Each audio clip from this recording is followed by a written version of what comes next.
Theater fanbase is once again split after the release of the band's new track, A Broken Man.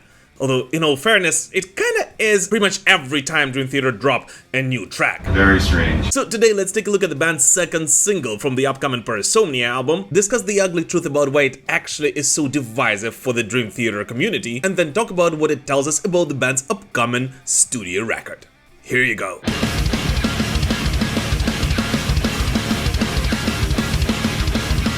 By the way guys, real quick, as always, please do not hesitate to comment on anything you hear or see in this video, and especially if you disagree with me, because the whole point of our Metal Pilgrim community is of course to start a conversation.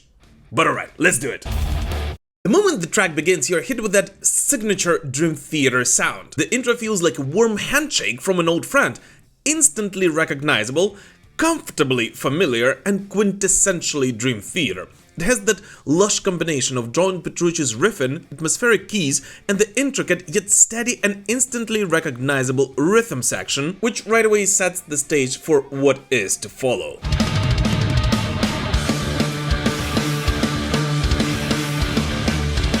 And overall, that theme presented by the instrumental part of Dream Theater in the intro is actually the one that will follow you throughout the entire track. And while in the verse and the chorus it does of course take a couple of, different variations, still it does so in a very coherent manner to what has been presented to the listener in the song's opening segment.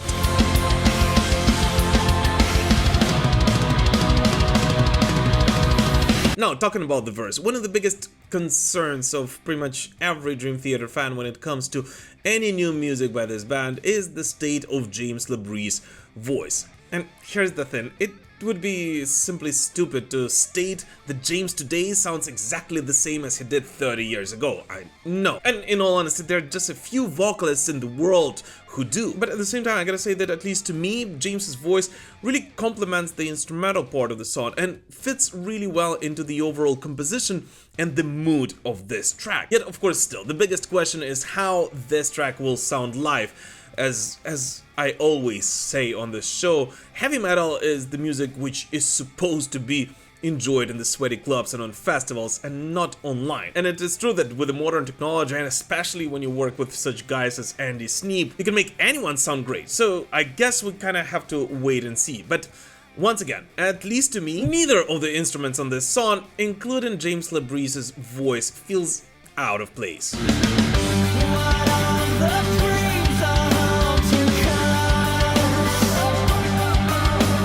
Still, undeniably the strongest part of this track comes at around 5-minute mark, with an almost 2-minute long solo on which every instrumentalist in Dream Theater gets to show off a little, but do it in a very tasteful and a very Dream Theater-like manner, finally bringing to A Broken Man's composition these jazzy elements, which so many Dream Theater fans actually love this band for.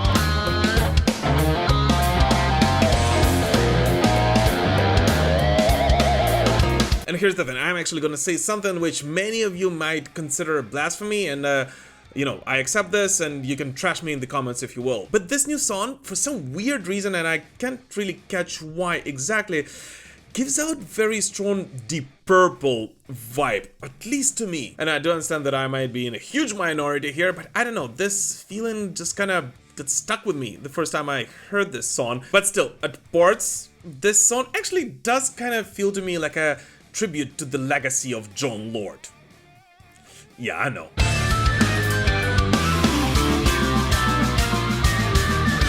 But anyways, after that rather long and extensive soloing instrumental part, Dream Theater quite predictably goes back to the chorus, after which closing the song with the same theme introduced by the band in its opening intro, thus making it full circle composition-wise, which we all know is something Dream Theater does use quite a lot in their song structures. So, what about A Broken Man? Is it a good song? Well, definitely yes. At least I truly enjoyed it.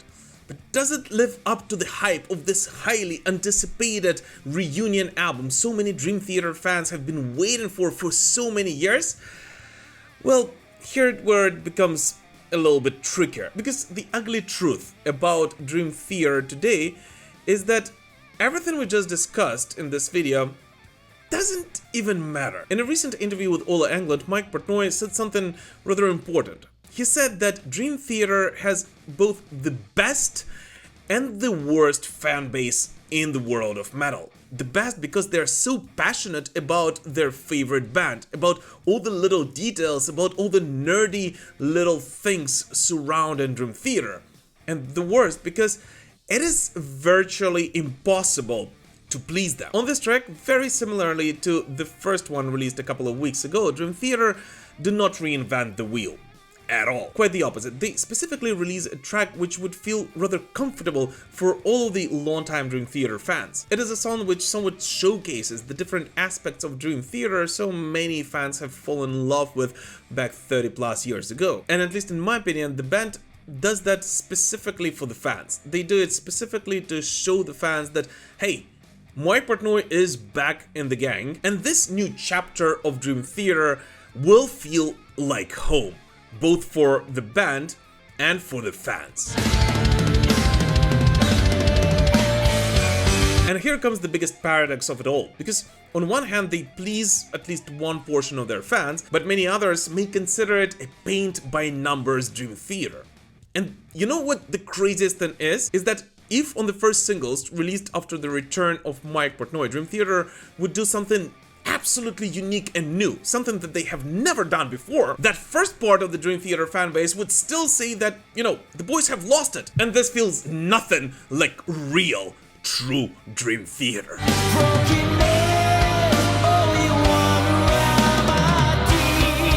But at the same time, I think that this release tells us quite a lot about the band's upcoming Parasomnia album, much more than it may seem on the surface at first. Well, as I said after the release of Night Terror, the first single released together with Mike Portnoy was pretty much exactly what I personally expected from Dream Theater.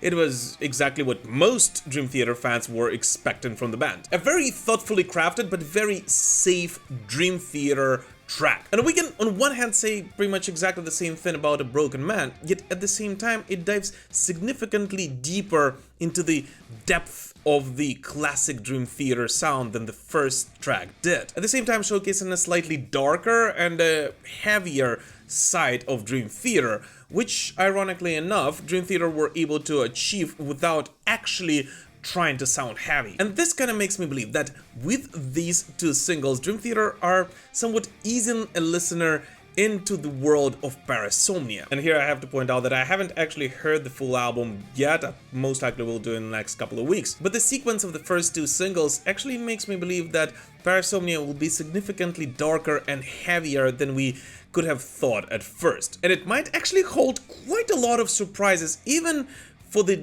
most die-hard Dream Theater fans.